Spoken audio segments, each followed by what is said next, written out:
Introduction. Violence of the men from Northern Europe.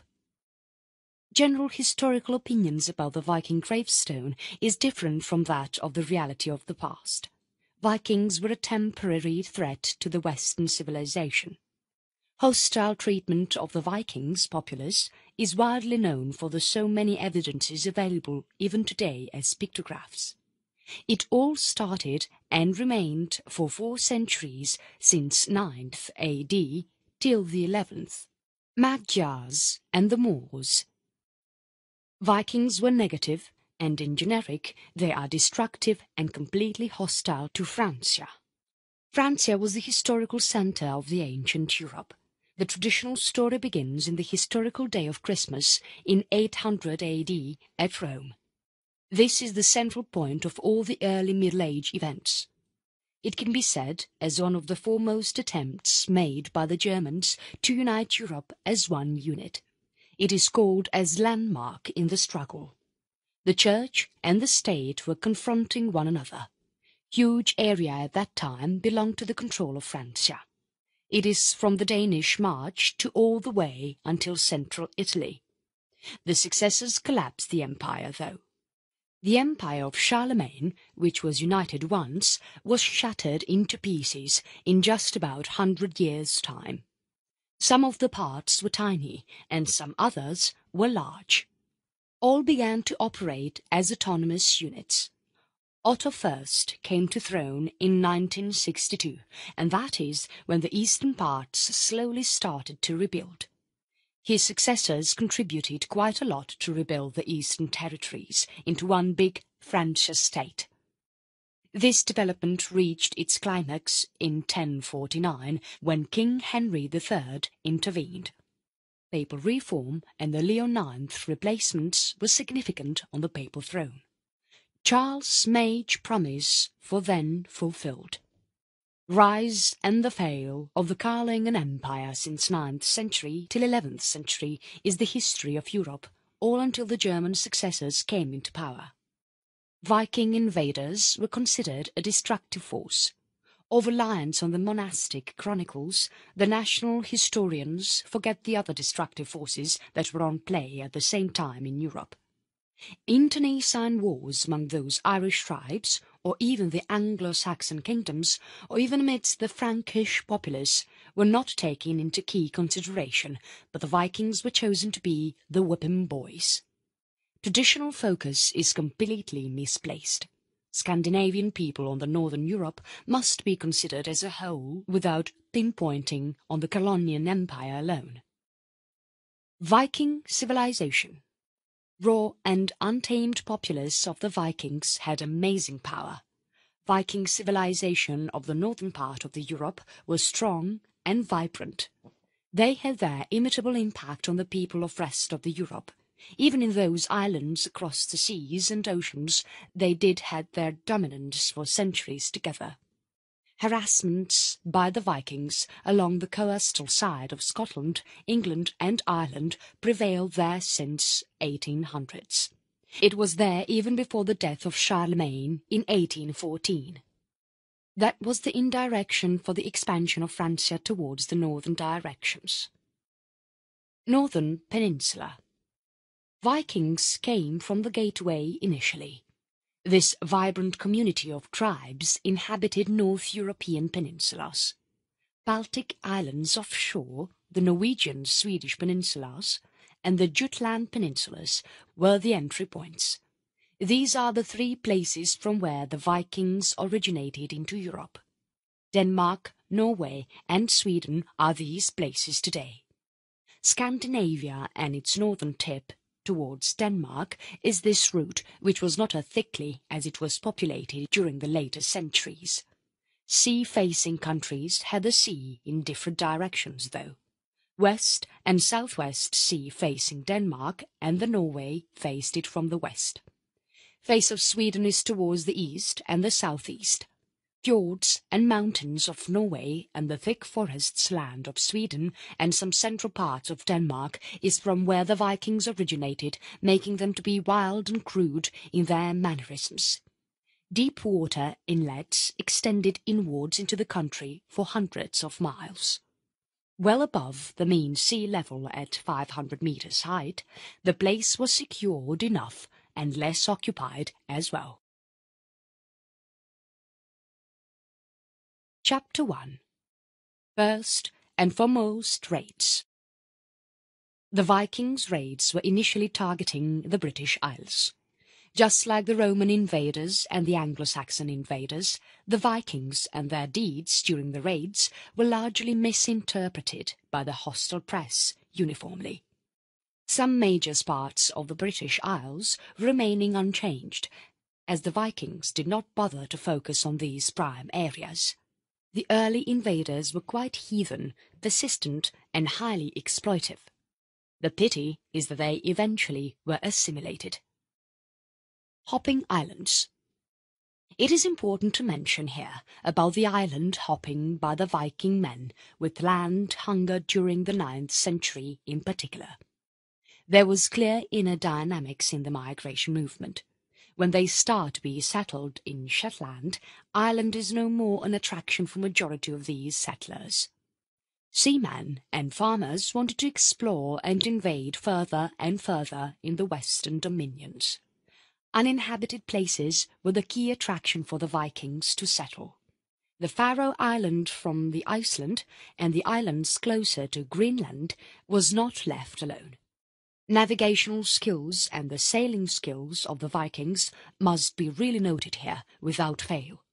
The westward expansion ended and only short-lived when they reached the shores along the North American continent. Living on marginal land at the end of the world, in Greenland, shown their real prowess to the entire world. These men and women were highly skilled enough to face challenges. Above all, they were strongly united to attack and invade places and people with least mercy shown in their deeds. This is what that fetched them the biggest hostility amidst the people in Europe, North America, and even in some parts of Russia. In the 4 centuries they thrived in the world as a disruptive force. Their contributions to alter maps later on is something that anyone need to mention here without fail. Invasions, expansions, and the assaults resulted in serious consequences, that there were big changes that made immediately in the territories of kingdoms before and after the assault. The Viking settlement in the central Greenland, although was never large, there was heavy footprints even today. They were living in the edge of the world. Unlike the major parts of Ireland, where they settled earlier, there were no interventions of the Irish monks or anyone else here. Interestingly, Greenland hardly had any inhabitants at that point of time.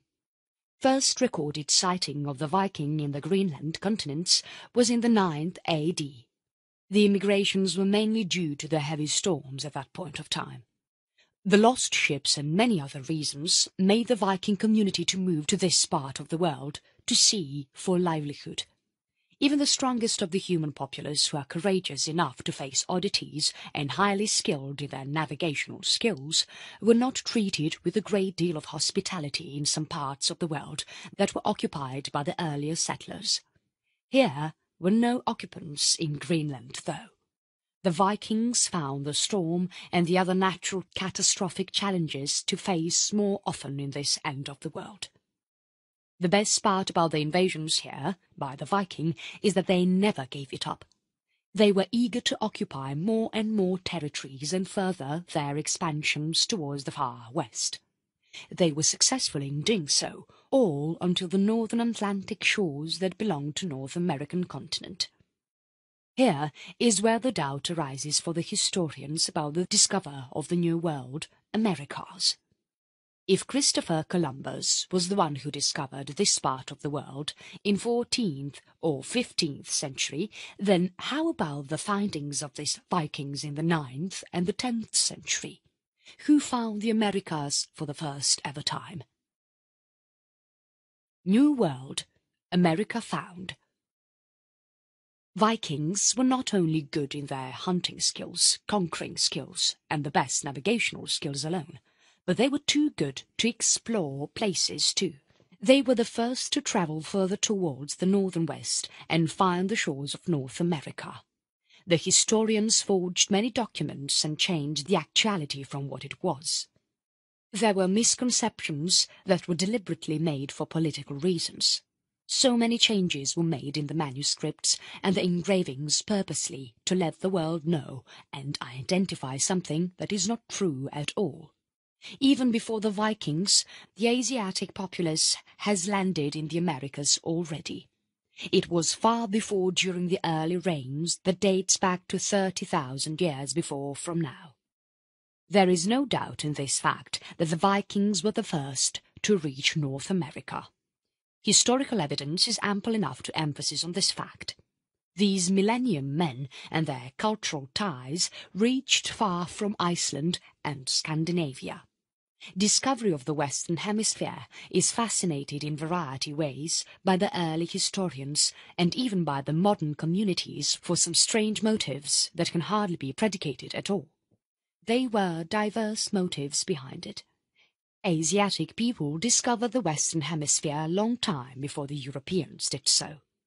The Europeans authoritatively established their discovery and findings by settling there in the Western Hemisphere soon after their findings, as it was suitable for their own lifestyle conditions and proximal in distance compared to what the Asiatic people did.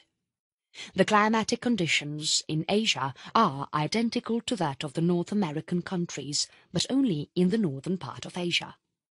Other than that, the actual people who found the Western Hemisphere, even before the Vikings did so, were not belonging to the Northern Hemisphere at all. They were travellers from the southern tip of the Asian continent. That led to the contradicting facts and statements, as there was dominance from the other parts of the world and even from the Asiatic communities. Distance is so far from the group that found the Western Hemisphere to find the place to be suitable for living there. Settlers were meagre in numbers. That was the reason why there was a popular misconception that Columbus only discovered the Americas in the 15th century. Columbus and his crew were highly skilled navigators who had some tremendously advanced equipment and tools to face rough situations in the oceans, storms, and so on. Yet the Asiatic during those days did not have anything of that kind, but still managed to reach all until the Americas by one means or the other. Probably they might have had the intellect of the phenomenal standards and the real courage and strength more than what the Vikings had to have accomplished such a feat. Vikings found the North Americas only for the second time, as the history knows it to be, and then comes in Columbus to have rediscovered the country in the later few centuries' time. Even though Vikings found the Americas, they did not settle there for quite long, as their populace was concentrated mostly in the northern part of Europe in majority. Most of the authors that are coming in today as historical evidence and proofs engravings are only emphasizing on these rare findings in particular. Europeans or the Mediterraneans? Who was there in the Americas before the Vikings arrived there in the 9th century? Ring of anachronisms are always there because of the lack of great deal of evidences to come to a valid conclusion due this regards. Some of the vague texts that might or not be original and the ambiguous engravings that could not be trusted totally are the only few evidence to show any affirmation here. Vikings' explorations. German geographer named Adam, the earliest of all, has clearly mentioned in his findings about the Northern Islands. That confirms that at least thousands of Viking communities had already reached the Americas in the 12th and the 13th centuries, even before Christopher Columbus could have reached there. They called it as Vinland. Free growing crops were in abundance there. Country vines of Vinland produced some high-quality wine. Trustworthy reports from the Danes have mentioned about this, and not a fancy story to be mentioned here. Bremen and Adam had gathered all these information and presented in their reports. Large islands that stretched to more than 100 miles were mostly named after the Vikings. Vinland or Greenland or Iceland is not exceptions to this fact. There were numerous such coastal lines that were found and named by the Vikings to add on to their own credits. More than explorers and invaders, the Viking communities were well organized in their lifestyle and discipline to stay fit, agile, strong, and victorious. It is the sheer determination that had led to their huge success in having scaled some unknown corridors of the world with ease. Most important, something to note down here, is that they were not civilized like the Westerners, but still they had managed to navigate through the biggest of the oceans and emerge victorious in most of the attempts of their own. It can be like conquering New England, or it can be the discovery of the Vinland. There are many feats that were achieved with credible ease by the marvellous people who were blacklisted and portrayed to be destructive, some deliberately by most of the press. Conquering lands and invading countries were a matter of pride during those days, remains of which is still there in the blood of many individuals in many parts of the world. They are just waiting for the right opportunities to show their prowess to the entire world. When there are materialistic ways towards finding better facts and identifying better prospects for human life to exist in the planet for long periods of time, enough amount of time is being spent only in destructive activities right from the early days of the humankind to all until today. The civilized society today has wolves covered in sheepskin too. All they are bothered with is just only to show their dominance and make others subdue in one way or the other. That can be through sabotage, that can be through conspiracies, or it can be through evil doings of the other kind. They are not concerned about the massive number of lives that are lost in the efforts, as they consider that to be a sacrifice of the few in their own communities towards the betterment of the others. The reality, though, is easily predictable, as no one ever remains to be the top of the other races and ethnic groups. It is just a cyclical process. Even though it is all known to the common person today after so many centuries, when the improved lifestyle standards and education has made us so civilized, the earlier situations were not the same. It is not just the Viking community alone that fought for a cause. There were numerous other communities around the world who were actively plotting and putting in efforts from all the sides in all the ways to get recognition and come to the limelight. If the English has tried anything of that kind, then not anyone might not be talking in English today. There are so many Spanish communities in the Southern Americas and in the Central Americas too. All these are because of the early settlers in this part of the world. If the earlier expansions had not happened, then only the natives of the particular demographics would have remained everywhere. Improvements might have been at stake. Africa is known to be a dark continent, and many parts of the continent, even today, is suppressed from civilized lifestyle standards, just because of the simple reason that the invasions are the least to this part of the world since time immemorial for one reason or the other. It could be just because of the simple reason that the dark race was the strongest in the world to compete or combat with ease. That might have made the others to make up their mind and did not show much inclination to be settled in these parts of the world. Climatic conditions and the arid deserts might have threatened the early invaders. Whatever may be the reason, the invasions did not happen in large scales, and as a result, the connections with the outside world were limited. It is just because of that reason the developments came in very slowly to these parts of the world. Many parts of Africa are called as underdeveloped nations of the world just because of these reasons. Considering all these facts, anyone can easily come to the fact that invasions and colonization are justifiable in one way or the other as long as there are no mass killings. Therefore, this thirst to conquer was there with almost all the communities across the world. Therefore, not anyone can say the action of the Vikings to invade and expand as a wrong idea at all. They did it vigorously, though. They did it fearlessly, though, It was their nature to fight it hard and emerge victorious in their attempts, regardless of the strengths of the enemies that they faced. Evidences show a lot and emphasis on that fact big time. If that is the case, then there is no need to wrongly assume that the Vikings are negative and destructive groups who remain to be a menace for the Europeans for centuries together. If not the Vikings, there anyone too many internal threats in the same Francois state in varied forms. There were too many threats like the rebels and the opponent parties in the same communities. That led to the delay in the progression of the Francois state or in organizing the whole of the northwestern Europe. If not the Vikings, there could have been great delay in finding new islands of the northern east hemisphere.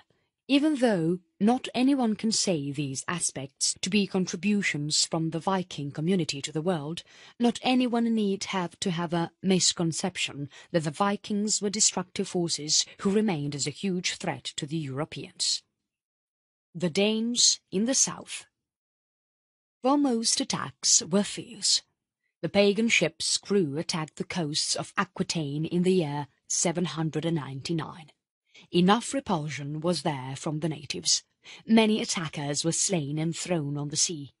Corpses were found on the seashore. The battles were deadly. Even though the number of attackers from the Danes' side were not exceeding in numbers, most often they emerged victorious in bagging big wealth.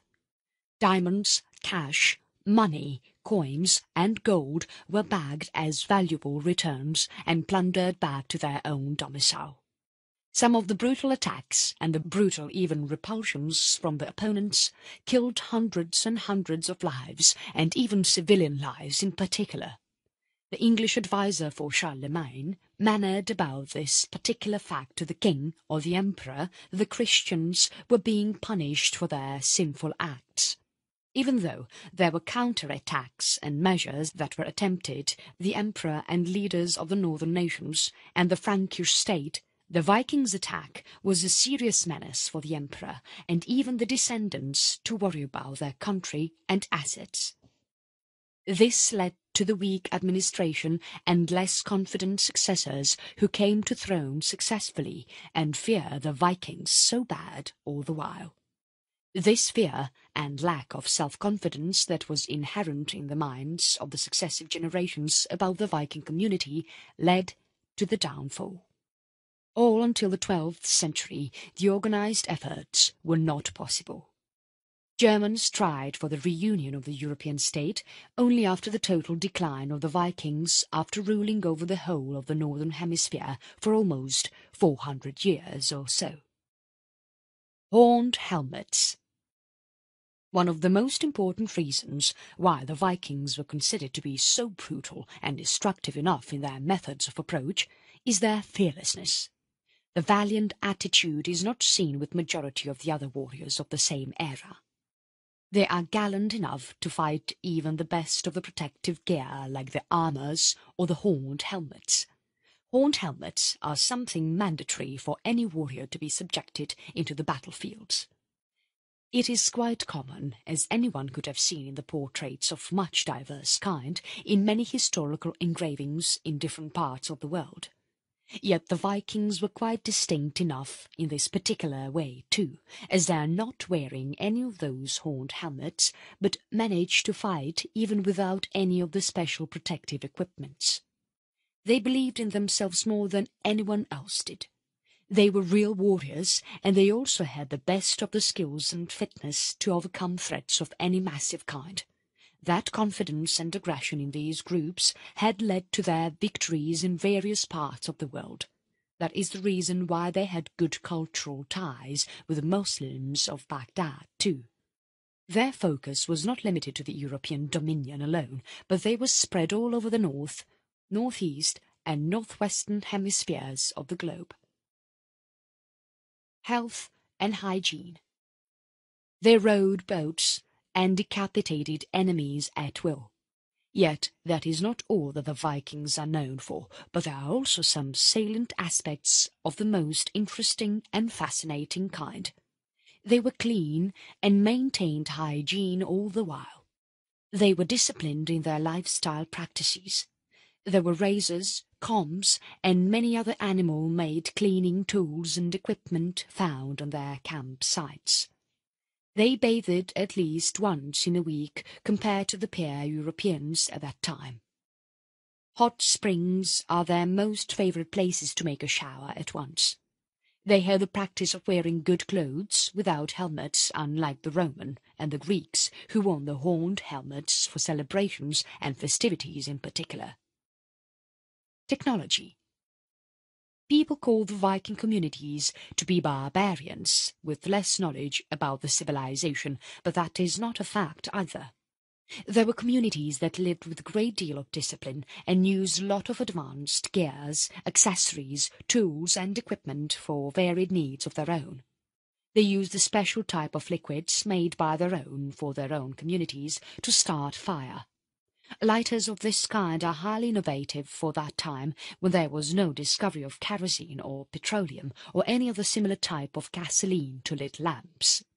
This liquid is extensively used during their ordeals in the jungle or in the war zone, or for many other reasons of the other kind, like threatening wild animals, fighting with the enemies, and so on. That is because they can start fire almost immediately with the strange liquid that they were using. Similarly, there were many medicines that they had in their reserves too. These were some of the rarest herbs that had some miraculous healing powers and not known to the outside world for centuries together about the extensive benefits of the herbs. How did they know about all these, and where did they get the rarest of the herbs when they were inhabited only in the ice countries most often? These facts goes to show that they had deep connections with many other parts of the world, from where they were able to procure such rare herbs of the specific kind to be used as a wonderful healing drug or creams. Pirates and farmers. Pirates were there in the margin communities for sure. There were people who largely liked to plunder things from the others and make a living upon it. That is the reason why they were invading the other people's territories. Yet majority of the Viking communities are not like that. They were originally interested in finding a permanent place for their own, with rich natural resources and evergreen life for their successors to come as well. Fortunately, they were not able to find it so easily, and that is the reason why there were so many findings to sustain. It could be the islands that they found, it could be the fire-starting liquid, or it can be the tools and the equipment that they use to combat and stay hygienic too. Interestingly, whatever they did for fitness and living made them to be far stronger than what they used to be earlier. Consider farming, for example. When enough time is spent in farming all throughout the year to make a living out of that, then naturally the fitness standards are impeccable. Adapting to diverse climatic conditions becomes innate. Fit and agile men and gallant enough to combat against enemies with sheer power and confidence, unlike the others who are used to the luxurious lifestyle in the palaces and the kingdoms of the East European countries. That led to the downfall of the might empires of the East, and that led to the expansion of the Viking populace all over the northern hemisphere in quick successions. That also led to the rapid increase in the overall population of the Vikings in between 9th century and the 10th century. Viking women were hitched earlier just by the age of 12 or so, and have to live with little freedom, just as most of the women did of that era. Yet they enjoyed all the basic rights, like inheriting properties or getting back the dowries in case of a divorce, and so forth. Basic rights of women were preserved well in the Viking community. When their husbands sailed for adventure, these women remained loyal to their men and led a simple life all until the reunion. Swords and scythes. If anyone is seeing a Viking virtually as a callous pirate, then anyone must understand the fact that the pirates are there in the massive number of Viking communities as only negligible proportions. Any community does have the bad men and women around for true. So do the Vikings too. They were majority of the Vikings who were hard-working farmers. They bred cattle for their living. It is not just the farming alone, though. Livestock sales and purchases were quite common among the Viking communities. They were living happily only by farming most of the times, more than what they did to thrive through the burglary attacks or invasions across the world. It is the main element that kept them going, as fit and agile some people is the toughest of the communities around the world. They showed enough respect to the dead by doing enough formalities and rituals for the deceased. They did not bury the dead, but made a special boat for the dead ones and sent the bodies along with the course of the river or like water bodies in and around. This is the custom to show due respect to the dead ones. Recreational activities were unlimited with the Viking communities. They enjoyed having fun with the skiing boards. There were so many diverse types of skiing boards that were used in the early 9th and 10th century by the Viking communities, who believed that skiing is one of their own best recreational activities that kept them all active. Even hundreds of years before that, the Russian ancestors had invented the skiing equipment and used it extensively to enjoy their holidays and weekends. Skiing is one of the most entertaining sports to enjoy the local climatic conditions to the core. That keeps one fit and agile regardless of the adverse climates that can pose to be a threat at times too. Therefore, Vikings used this for recreation and fun. At the same time, the skiing activity gave them the needed fitness as well. Farming is the main occupation of the Viking communities everywhere. In fact, the major reason why they were kept on moving from one part of the world to that of the other is to look for a permanent domicile where they can settle in peace with enough chances to thrive. Lush greeneries and the ideal lands with enough water resources are their prime targets to farm and thrive. That is the motivational aspect behind all their immigrations from Greenland to Iceland and so many other parts of Europe, all until their findings of North American shores. Chapter 2. Vikings and the Slave Trade. Slave trade in the past is not something that is scarce. Everyone almost was quite inclined to buy and sell slaves. Higher prices were offered to some of the beautiful women out there by emperor and the big nobles and royal men than women of the Middle Eastern countries and the European countries too. As the climatic conditions were contrasting in both the places, there were not big trade relations that existed between the Middle East and the European countries, for people could not adapt to the hot and humid conditions of the Middle Eastern dominion to go and do sell or buy some of the most beautiful women. Vikings were daring enough to do this job, and they did carry a bunch of men and women in ships to the other parts of the world, including Russia, to sell them for good price. As basically, they were great warriors and pirates. There were so many challenges that aiming on the way to do the trades, but most of the time they emerged victorious enough with their innate skills to fight and navigate through the rough seas.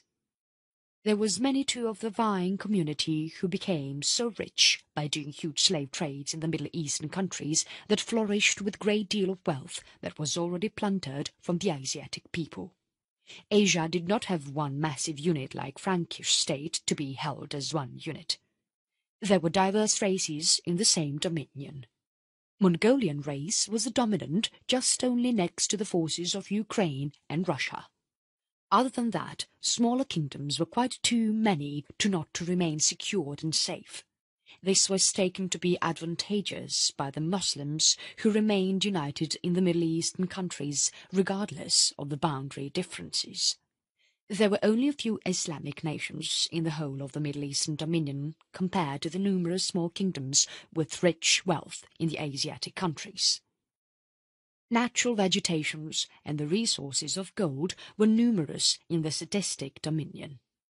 Arts, handicrafts, and some of the amazing stones and jewels of the most precious kind were found in some parts of Asia, which were plundered to the Middle Eastern countries by the ancient warriors who had big troops under their control.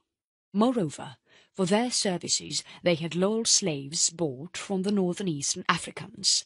These slaves were huge and dangerous enough to be a great threat to the warriors in the battlefield. These slaves were purchased for some meagre costs by the Baghdad rulers. These slaves were used extensively to do a great deal of work, including fighting in the major wars. Briefly, it was like hiring labour from one part of the world to use it in the other part of the world for battling with the smaller dominions of the Asian continent and plunder away some valuable gold, diamonds, pearls, and so on. This is why Mohammed bin Tul alone tried to invade one of the Asian countries for more than 13 times during his reign. Like that, there were so many mole emperors who found the Asian countries to be a treasure land to fulfill all third interests whenever they wanted by throwing a battle. It was not easy either. There was big resistance shown by each single king of those nations too. Yet it was not enough for the massive number of troops that were used to attack the smaller countries. Size of those countries was not even up to the size of a state, as a matter of fact. One anonymous authority did not exist to secure the people of Asia altogether. This was taken due advantage by the Middle Eastern communities in the first place.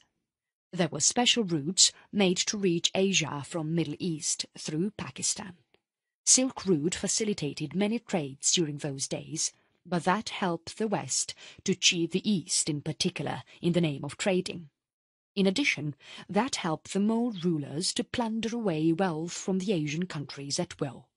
This is why historians term that route to be a silk route to reach Asia from the Western countries through Mediterranean Sea.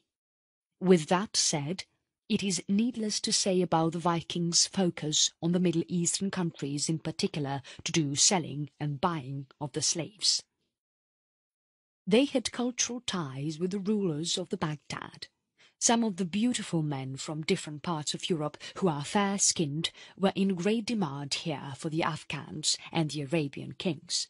They were able to get it as and when they are interested in buying some beautiful slaves. They were ready to pay any price for that.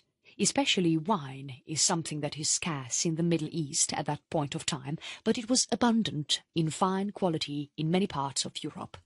This was the next hot seller in the Vikings' trade. They traded in barrels that were plundered from the European wineries. They stole and sold the valuables too. This was the benefit that they were getting out of the invasions that they do often in the smaller parts of the European countries. It all started with the British Isles in the first place, and then there were hopping islands just like that from Greenland to Iceland and even all until the North Americas. This shows how strong as a community they were, scaling leaps and bounds in their attacking career for 4 centuries together. Defence from the Europeans. Charles Martin and Charlemagne were the principal architects who were involved in constructing the best of the defensive mechanisms against the attack of the Vikings. Yet Vikings had 3 elements as pivotal in their attack. That is, surprise attack, speed in their attack, offensive attack is the third rule. This was not easy to overcome for any military force that is already worn out after facing the so many civil wars in Europe. It was Louis the Pure who then took initiatives to strengthen the coastal armies further and ensured better safety against the attack of the Vikings. Charles and Bald had the other best chances to offer protection to the locals from their domains.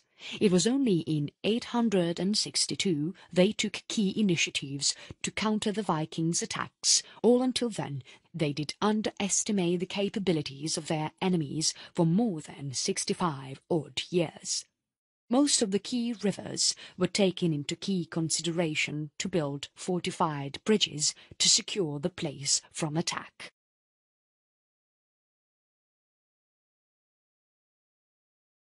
Swedish peninsulas and the Jutland peninsulas were the entry points.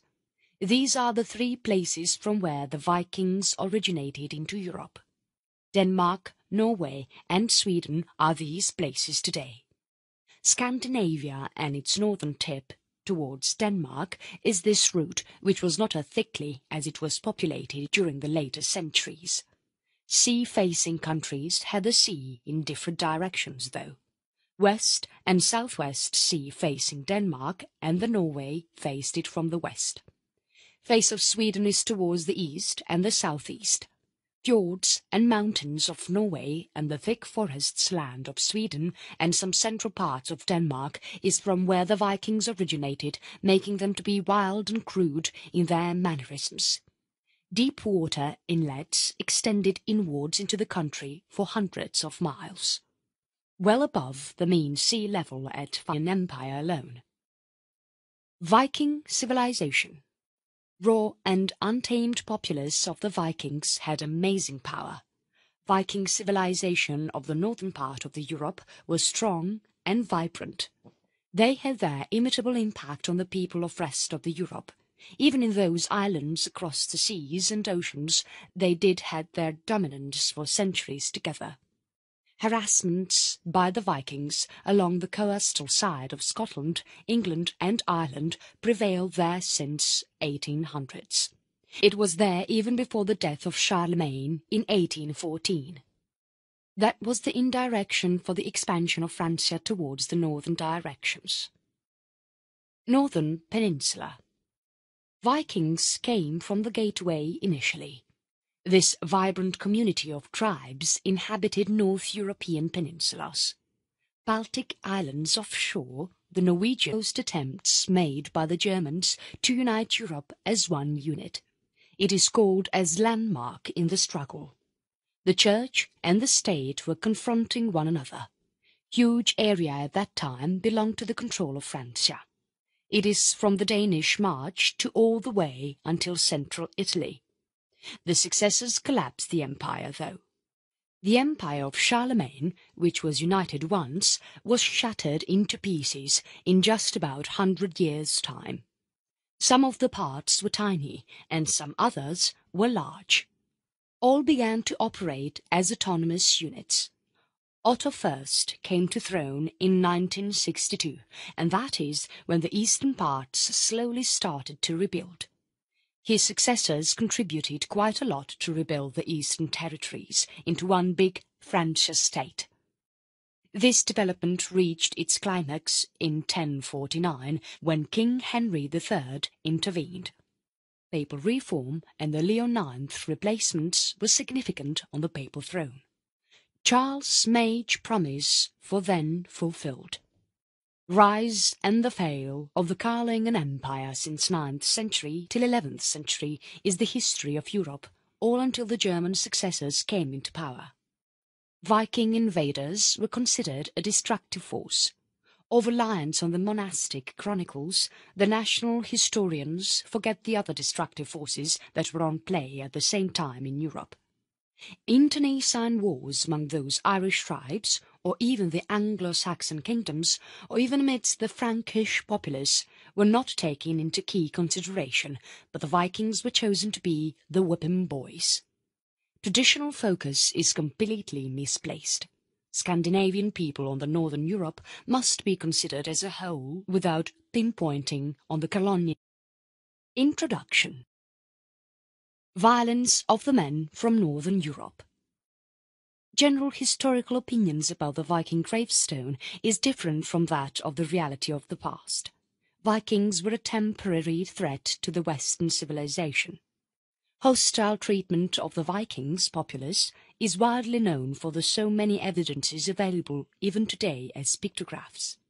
It all started and remained for 4 centuries since 9th AD till the 11th. Magyars and the Moors. Vikings were negative, and in generic they are destructive and completely hostile to Francia. Francia was the historical centre of the ancient Europe. The traditional story begins in the historical day of Christmas in 800 AD at Rome. This is the central point of all the early Middle Age events. It can be said as one of the foremost